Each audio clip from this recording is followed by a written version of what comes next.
Hello friends, welcome back to my channel. ಇವತ್ತಿನ ವಿಡಿಯೋದಲ್ಲಿ ನಾನು ನಿಮಗೆಲ್ಲ ಮ್ಯಾಂಗ್ಳೂರ್ ಸ್ಪೆಷಲ್ ತೇಡೆ ಮೀನಿನ ಸಾರನ್ನು ಯಾವ ರೀತಿ ಟೇಸ್ಟಿಯಾಗಿ ಮಾಡೋದು ಅಂತ ತಿಳಿಸ್ಕೊಡ್ತಾ ಇದ್ದೀನಿ.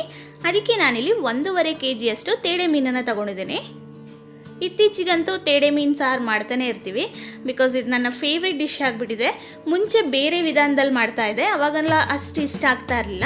ಬಟ್ ಈ ಥರ ನಮ್ಮ ಅಂಕಲ್ ಹೇಳ್ಕೊಟ್ರು ಮಾಡೋದಕ್ಕೆ, ಅದ್ರ ಮೇಲಂತೂ ಇದು ತುಂಬಾ ಟೇಸ್ಟಿ ಅನ್ನಿಸ್ತಾ ಇದೆ. ಆಗಾಗ ಮಾಡ್ತಾನೆ ಇರ್ತೀವಿ. ನಿಮಗೆ ಕೂಡ ಈ ಒಂದು ರೆಸಿಪಿನ ಶೇರ್ ಮಾಡಬೇಕು ಅನ್ನಿಸ್ತು, ಹಾಗಾಗಿ ವಿಡಿಯೋ ಮಾಡ್ತಾ ಇದ್ದೀನಿ. ಬನ್ನಿ ಇದನ್ನು ಯಾವ ರೀತಿ ಮಾಡೋದು ಅಂತ ನೋಡ್ಕೊಂಡು ಬರೋಣ. ಫಸ್ಟಿಗೆ ನಾನಿಲ್ಲಿ 1 ಟೀ ಸ್ಪೂನಷ್ಟು ಮೆಂತೆ ಕಾಳನ್ನು ನಾನಿಲ್ಲಿ ಹುರ್ಕೊಳ್ತಾ ಇದ್ದೀನಿ. ತುಂಬ ಕಪ್ಪು ಮಾಡೋಕ್ಕೆ ಹೋಗಬೇಡಿ, ಕಹಿ ಬಂದುಬಿಡುತ್ತೆ. ಒಂದು ಸ್ವಲ್ಪ ಕಲರ್ ಚೇಂಜ್ ಆದರೆ ಸಾಕು. ಹಾಗೆ ಇಲ್ಲಿ 1 ಟೇಬಲ್ ಸ್ಪೂನಷ್ಟು ಕರಿಮೆಣಸಿನ ಕಾಳನ್ನು ಕೂಡ ಒಂದು ಸ್ವಲ್ಪ ಹೊತ್ತು ಹುರ್ಕೊಳ್ತಾ ಇದ್ದೀನಿ. ಇದು ಕೂಡ ಒಂದು ಸ್ವಲ್ಪ ಕಲರ್ ಚೇಂಜ್ ಆದರೆ ಸಾಕು.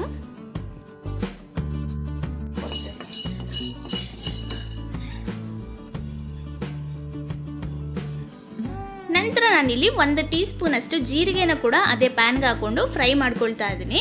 ನೆನಪಲ್ಲಿ ಇಟ್ಕೊಳ್ಳಿ, ನಾವು ಯಾವುದೇ ಮಸಾಲ ಪದಾರ್ಥನ ಫ್ರೈ ಮಾಡ್ಕೋಬೇಕಾದ್ರೆ ಅದು ತುಂಬ ಕಪ್ಪಾಗೋಕ್ಕೆಲ್ಲ ಬಿಡಬಾರ್ದು, ಕಹಿ ಟೇಸ್ಟ್ ಬಂದುಬಿಡುತ್ತೆ. ಹಾಗಾಗಿ ಒಂದು ಸ್ವಲ್ಪ ಲೈಟಾಗಿ ಕಲರ್ ಚೇಂಜ್ ಆಗಿದಾಗನೇ ತೆಗೆದಿಟ್ಕೋಬೇಕು. ಇದು ಕೂಡ ಆಲ್ಮೋಸ್ಟ್ ಫ್ರೈ ಆಗ್ತಾ ಇದೆ ಈಗ. ನೆಕ್ಸ್ಟ್ ನಾನಿಲ್ಲಿ 3 ಟೇಬಲ್ ಸ್ಪೂನಷ್ಟು ಧನಿಯಾ ಕಾಳನ್ನ ಹಾಕ್ಕೊಂಡು ಅದು ಕೂಡ ಒಂದು ಸ್ವಲ್ಪ ಲೈಟಾಗಿ ಕಲರ್ ಚೇಂಜ್ ಆಗೋವರೆಗೂ ಫ್ರೈ ಮಾಡಿ ತೆಗೆದಿಟ್ಕೋತೀನಿ.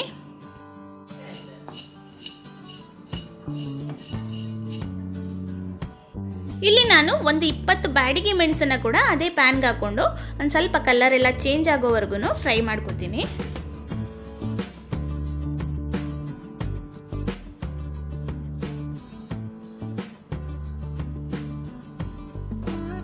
ಹಾಗೆ ಒಂದು 20 ರೌಂಡ್ದು ಖಾರ ಮೆಣಸು ಬರುತ್ತಲ್ಲ, ಅದನ್ನು ಕೂಡ ಫ್ರೈ ಮಾಡಿ ತೆಗೆದಿಟ್ಕೊಳ್ತಾ ಇದ್ದೀನಿ.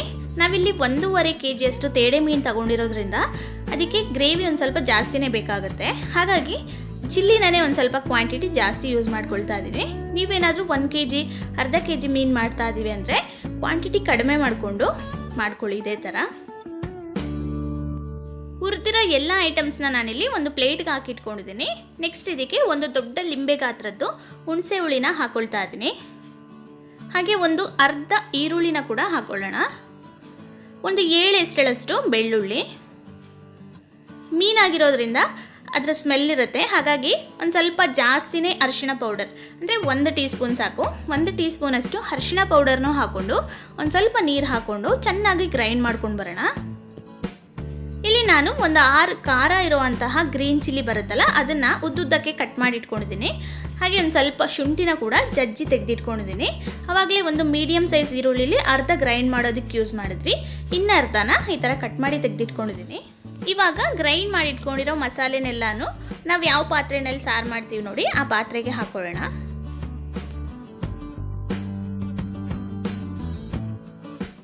ಹಾಗೆ ಜಾರ್ ತೊಳೆದಿರೋ ನೀರಿದೆಯಲ್ಲ, ಅದನ್ನು ಕೂಡ ಇದಕ್ಕೆ ಹಾಕ್ಕೊಂಡು ನಾವು ಕಟ್ ಮಾಡಿ ಇಟ್ಕೊಂಡಿರೋಂಥ ಗ್ರೀನ್ ಚಿಲ್ಲಿ, ಶುಂಠಿ, ಈರುಳ್ಳಿ ಇದೆಲ್ಲದನ್ನು ಇದರೊಳಗೆ ಹಾಕ್ಕೊಂಡು ಕೈಯಲ್ಲೇ ಒಂದು ಸ್ವಲ್ಪ ಹೊತ್ತು ಚೆನ್ನಾಗಿ ಕಿವುಚ್ಕೋಬೇಕು.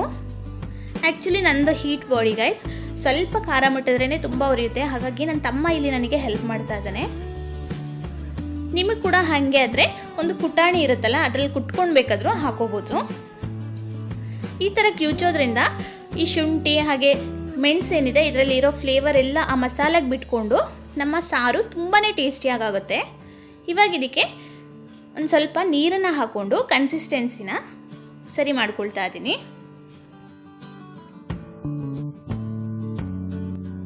ಇವಾಗ ಇದಕ್ಕೊಂದು ಸ್ವಲ್ಪ ನೀರು ಹಾಕ್ಕೊಂಡು ಒಂದು ಸ್ವಲ್ಪ ತೆಳ್ಳಗೇನೆ ಮಾಡ್ಕೋತೀನಿ. ಇದು ಇದೇ ಥರ ಒಂದು ಸ್ವಲ್ಪ ಹೊತ್ತು ಚೆನ್ನಾಗಿ ಕುದಿಯೋಕ್ಕಿದೆ, ಆಗ ಇದು ಕುದ್ದು ದಪ್ಪ ಆಗುತ್ತೆ. ಇವಾಗ ರುಚಿಗೆ ತಕ್ಕಷ್ಟು ಉಪ್ಪನ್ನು ಆ್ಯಡ್ ಮಾಡ್ಕೊಳ್ಳೋಣ. ಆ್ಯಡ್ ಮಾಡಿಕೊಂಡು ಮುಚ್ಚಳ ಮುಚ್ಚಿ ಒಂದು ಸ್ವಲ್ಪ ಹೊತ್ತು ಚೆನ್ನಾಗಿ ಕುದಿಯೋದಕ್ಕೆ ಬಿಡೋಣ. ಇವಾಗ ಒಂದು 3-4 ನಿಮಿಷ ಆಯಿತು ಗೈಸ್, ನೋಡ್ತಾ ಇರ್ಬೋದು ಸಾರೆಲ್ಲ ಚೆನ್ನಾಗಿ ಕುದೀತಾ ಇದೆ. ಆಗಾಗ ಸೌಟ್ ಹಾಕ್ಕೊಂಡು ತಳದಿಂದನೇ ಈ ಥರ ಆಡಿಸ್ಕೊಳ್ತಾ ಇರಬೇಕು, ಇಲ್ಲ ಅಂದರೆ ತಡ ಹಿಡಿಯೋ ಚಾನ್ಸಸ್ ಇರುತ್ತೆ. ಇನ್ನೊಂದು ಸ್ವಲ್ಪ ಹೊತ್ತು ಈ ಸಾರು ಹೀಗೇನೆ ಚೆನ್ನಾಗಿ ಕುದೀಲಿ.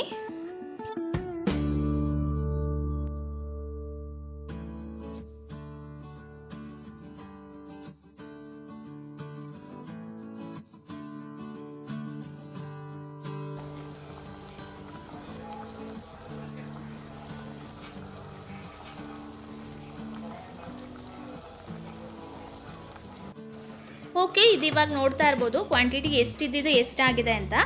ಚೆನ್ನಾಗಿ ಒಂದು ಸ್ವಲ್ಪ ಹೊತ್ತು ಕುದ್ದಿದೆ, ನೋಡ್ತಾ ಇರ್ಬೋದು ತಿಕ್ಕಾಗಿದೆ. ಇವಾಗ ನಾವು ತಗೊಂಡಿರೋ ತೇಡೆ ಮೀನನ್ನೆಲ್ಲ ಇದಕ್ಕೆ ಹಾಕೊಳ್ಳೋಣ. ಉಪ್ಪು ಬೇಕಿದ್ರೆ ಚೆಕ್ ಮಾಡಿಕೊಂಡು ಬೇಕಿದ್ರೆ ಎಕ್ಸ್ಟ್ರಾ ಆ್ಯಡ್ ಮಾಡ್ಕೋಬೋದು. ಇವಾಗ ನಾನು ತಗೊಂಡಿರೋ ಎಲ್ಲ ಮೀನನ್ನು ಈ ಸಾರಿನ ಎಲ್ಲ ಸೈಡ್ಸ್ಗೂ ಹಾಕೊಳ್ತಾ ಇದ್ದೀನಿ.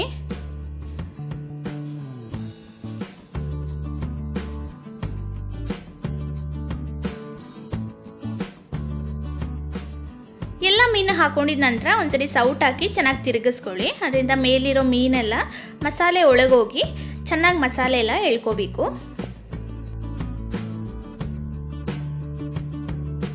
ಇವಾಗ ಮುಚ್ಚಳ ಮುಚ್ಚಿಟ್ಟು ಒಂದು ಎರಡು ಕುದಿ ಬರೋ ತನಕ ಚೆನ್ನಾಗಿ ಬಾಯ್ಲ್ ಮಾಡ್ಕೊಳ್ಳೋಣ. ನಡುವಲ್ಲಿ ಓಪನ್ ಮಾಡಿಕೊಂಡು ಚೆನ್ನಾಗಿ ಮಿಕ್ಸ್ ಮಾಡ್ಕೋಬೇಕು, ಇಲ್ಲ ಅಂದರೆ ತಳ ಹಿಡಿಯುತ್ತೆ. ಇವಾಗ ಇದು ಒಂದು 5 ನಿಮಿಷ ಚೆನ್ನಾಗಿ ಕುದ್ದಿದೆ, ನೋಡ್ತಾ ಇರ್ಬೋದು. ಮೀನು ಕೂಡ ಅಷ್ಟೇ ಚೆನ್ನಾಗಿ ಬೆಂದಿದೆ. ಈ ಟೈಮಲ್ಲಿ ಬೇಕಿದ್ರೆ ಕೊತ್ತಂಬರಿ ಸೊಪ್ಪು ಆ್ಯಡ್ ಮಾಡ್ಕೋಬೋದು. ಬಟ್ ಮೀನು ಸಾರಿಗೆ ನನಗೆ ಕೊತ್ತಂಬರಿ ಫ್ಲೇವರ್ ಇಷ್ಟ ಆಗಲ್ಲ, ಹಾಗಾಗಿ ಆ್ಯಡ್ ಮಾಡ್ಕೊಳ್ತಾ ಇಲ್ಲ. ಉಪ್ಪೆಲ್ಲ ನೋಡಿಕೊಂಡು ಬೇಕಿದ್ರೆ ಆ್ಯಡ್ ಮಾಡ್ಕೋಬೋದು.